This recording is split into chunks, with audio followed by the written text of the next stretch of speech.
Hello guys, ഇന്ന് ഞാനൊരു തോരനാണ് തയ്യാറാക്കുന്നത്. ഇതെന്തിൻ്റെ തോരനാണെന്ന് ഇതിന് വേണ്ട സാധനം തയ്യാറാക്കുന്ന വിധം ഞാൻ പറഞ്ഞു തരാം. ഇതാണ് നമ്മുടെ കൊന്നപ്പൂ തോരൻ തയ്യാറാക്കുന്ന വിധം ആവശ്യമുള്ള സാധനം.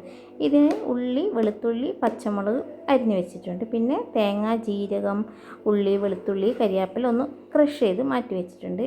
നമ്മുടെ പരിപ്പിട വേവിച്ചിട്ടുണ്ട്. അങ്ങനെ ക്രഷ് ചെയ്തത് അവിടെ മാറ്റി വെച്ചിട്ടുണ്ട്. പാൻ ചൂടായാൽ കടുക് പൊട്ടിയതിന് ശേഷം 2 സ്പൂണ് ഉഴുന്ന് പരിപ്പും പിന്നെ നമ്മൾ നേരത്തെ മുറിച്ച് വെച്ച പച്ചമുളകും വെളുത്തുള്ളിയും ഉള്ളിയും ഒന്ന് വഴറ്റിയെടുക്കുക. കുറച്ച് ഉപ്പിട്ടിട്ട് ഇനി അതിനുശേഷം കരിയാപ്പിലിട്ട് ഒന്നും കൂടെ വഴറ്റിയെടുക്കുക. ഇനി നമുക്കിതിലേക്ക് നേരത്തെ ക്രഷ് ചെയ്ത തേങ്ങാക്കൂട്ടും മിക്സ് അതിലേക്കിട്ട് ഒന്ന് നല്ലോണം എല്ലാം കൂടി മിക്സ് ആക്കുക. പിന്നെ നമ്മൾ പരിപ്പിട്ടിട്ട് എല്ലാം കൂടി ഒന്ന് മിക്സാക്കി അടിച്ച് വെക്കുക. നമുക്ക് ആവശ്യത്തിന് ഉപ്പിടണം, എരിവാണെങ്കിൽ എരിവില്ല. ഇനി അടിച്ച് വെച്ചതിന് ശേഷം നമ്മളിതിലേക്ക് ഇട്ട് കൊടുക്കാൻ പോകുന്നത് നമ്മുടെ കൊന്നപ്പൂവാണ്.